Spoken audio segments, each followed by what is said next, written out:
everyone, hope you're doing well and that you had a safe and relaxing holiday. It's December 27th, 28th when I'm filming this, and I am going to be posting my favorite and least favorite books of 2020, but I'm the type of person, I never do that until the new year because maybe on the last day of the year I'll happen to read my favorite book. But I really wanted to just clean up my high school bookshelf. I will say a lot of these are going to be strange books, ones that I owned from when I was like 14. Some are newer, reads that I read recently, like new thrillers, but most of them are older and very strange, so please do not judge me. But I still thought this would be fun and maybe funny to film. This is gonna be a long video, so let's go ahead and get into it. Oh god, they've already started falling. Ugh. Hopefully I'm still in focus. Let's just start going through. First is Faithful Place by Tana French. I read the first two books in this series, In the Woods and The Likeness. The Likeness is actually one of my favorite mystery novels of all time. I adore the series, but for whatever reason I've lost interest. I think I'm going to donate this, and if down the road I want to pick it up again, I can always check it out from the library. But let me know if you've read this series because I know it's so popular. Are the third, fourth, fifth books as good as the first couple? Maybe I should keep going with it. This is not an actual book, but it's an Outlander coloring book. This I don't think has been touched whatsoever, and I could just see someone who loves Outlander picking this up and being so happy that it's available to them, but I just can't actually picture myself sitting down and coloring this. Again, some of these are from when I was really little, but does anyone remember which?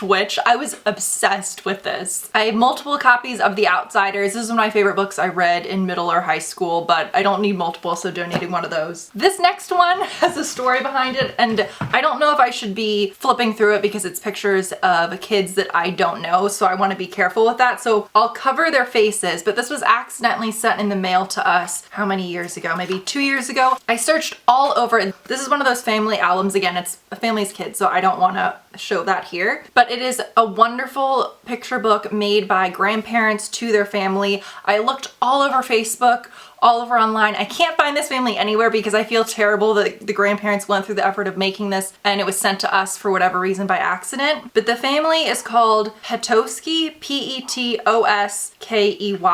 and it was sent by their grandma Nana, and I feel terrible. So if any of you happen to know them, let me know and I will mail it to them. Next is the Radium Girls, the dark story of America's shining women. I'm sure a lot of you have heard of this before, but this took place in the otherwise dark years of the First World War, and hundreds of young girls had to worked in radium dial factories where they would take a paintbrush, put it in their mouths with the radium to make it a pointed tip, and then paint it. And then their teeth would slowly fall out. Nuts. I actually didn't read this, my mom did, and she gave it to me. I watched a documentary about them, so I don't see myself reading this incredibly long book, but really interesting and incredibly sad. And she said she recommends it and it was great.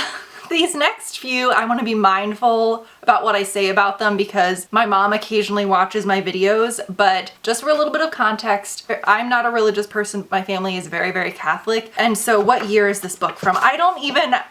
This is from 2009, and please let me know if you also grew up going with your friends to these sort of like Catholic retreats when you were really little. So this is from 2009, so I would have been like 17, 18 when I got this, or when my mom gave it to me. But it is, I feel bad, she's gonna be so angry I'm showing this, but it's 100 questions about dating, relationships, and I want to be careful about some of the words I say because I don't want this video to be flagged, and purity. But like, look at some of the questions on the back. Have you ever asked yourself, why should I wait for marriage? How far is too far? What about safe blank? Again, I don't want this video to get flagged. So some of the titles in this are just, chapter 7 is on contraception. Why doesn't the Catholic Church allow married couples to use contraception? I hope this doesn't upset too many people watching, but I'm not donating this. It's going in the trash. Then is Under the Banner of Heaven. I've been meaning to read this for a long time, but I've owned it for years and just haven't ever felt the strong urge. I have read Into Thin Air, which I adored, which is why I bought this, but this story itself just hasn't interested me as much. Next is a book I just read, and I don't know if it's going up before or after this, but I'm probably going to review this in my second part 2 holiday reading vlog.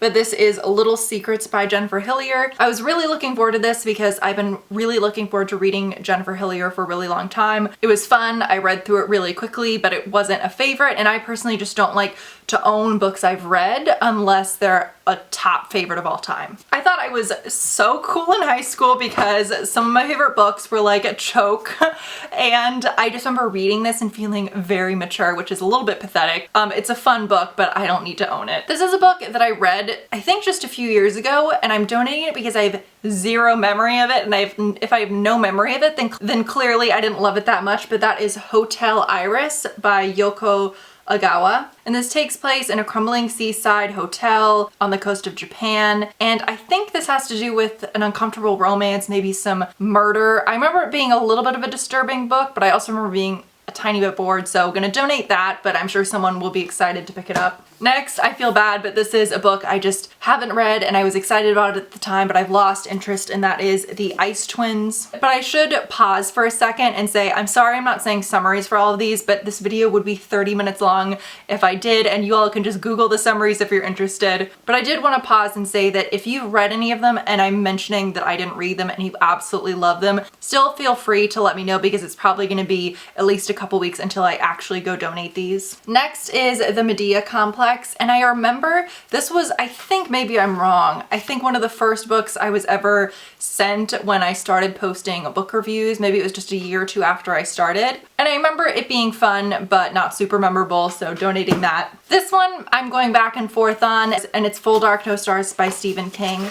I'm going back and forth because Big Driver and A Good Marriage, especially A Good Marriage, which I think they made that into a series, is really, really well done. So actually I'm changing my mind. I'm gonna keep this one. The reason I was gonna donate it is because it's 4 novellas and 2 I didn't enjoy that much, but I actually could see myself maybe going back and rereading a couple of these, so I'll keep that. Then is Sisterhood Everlasting, which is the 4th one. I was spoiled by what happens, and essentially I'll just say which person dies at the end of this, so ever since then I just have not wanted to pick it up. So I'm gonna be donating this, but I did adore the series growing up, but again, just don't want to put myself through that pain and finally read this. I found so much Harry Potter stuff when I was cleaning out my closet. And next is an unused Harry Potter Deluxe Journal and Light. Did anybody else own this?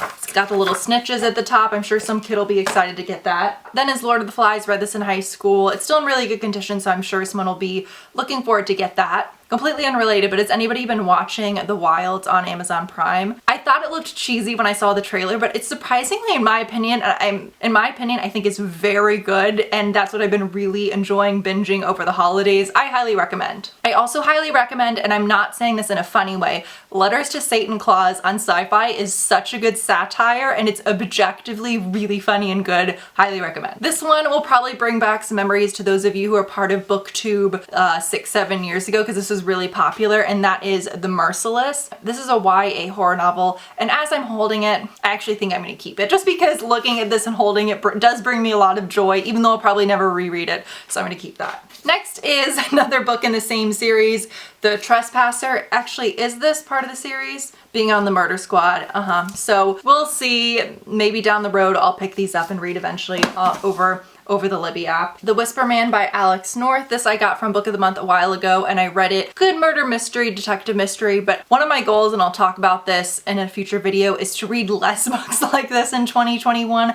I'm just reading a lot of, I don't know what to call it, easy read murder thrillers, and I just want to get out of that rut. I just feel like I'm reading really similar books over and over again. We have a lot of baking books. Don't judge me, this is before everything happened with her, but I was when I was really little a Paula Deen fan, so gonna be donating those. Oh look, we have another purity book. This one is called Pure Womanhood by Kristalina Everett. Let's just take a gander at the back. In today's world, it is all too easy for a young woman to fool herself with the lies about love. What does she tell herself? Guys don't want a pure girl. It's all fun and games. It's my body, it's my choice. What a crazy thing to think. Then is Bats of the Republic by Zachary Thomas Dodson. The inside of this one is so cool, but as cool as it looks, I've just never had a huge interest in reading it, but If you've read this and you think I would adore it, let me know. I just can't really fathom sitting down and picking this up, but it looks really cool, so let me know if you've read it. Then is a really nice edition of Rosemary's Baby. I'm only donating this because I have a really cool old version that's kind of falling apart that I love a lot more. That is, I think that version I have is from the 1960s or 70s. If you have not read this and you're a big fan of horror, you've got to pick it up, but again, I don't need 2 copies. The Sun is also a Star by Nicola Yoon.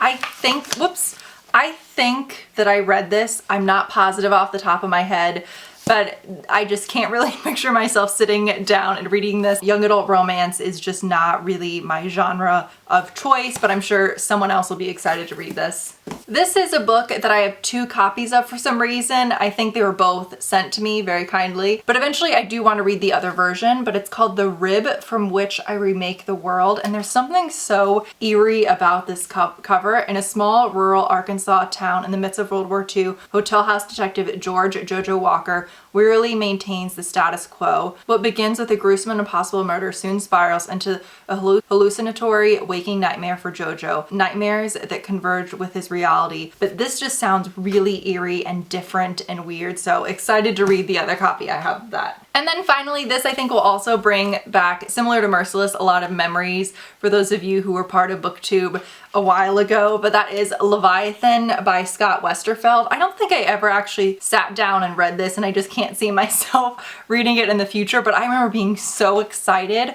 when I picked up this cover, and I was such a big fan of the author, so I'm sure someone else will be excited to get this. Those are all of the books that I'll be donating, or in 2 of those cases throwing out. I hope you guys had a great and safe holiday. Please let me know if you think I should be reading any of these that I'm going to be donating. As I said, my next video will probably be my favorite and least favorite books of 2020, so look up for that, and I'll see you all in the next one.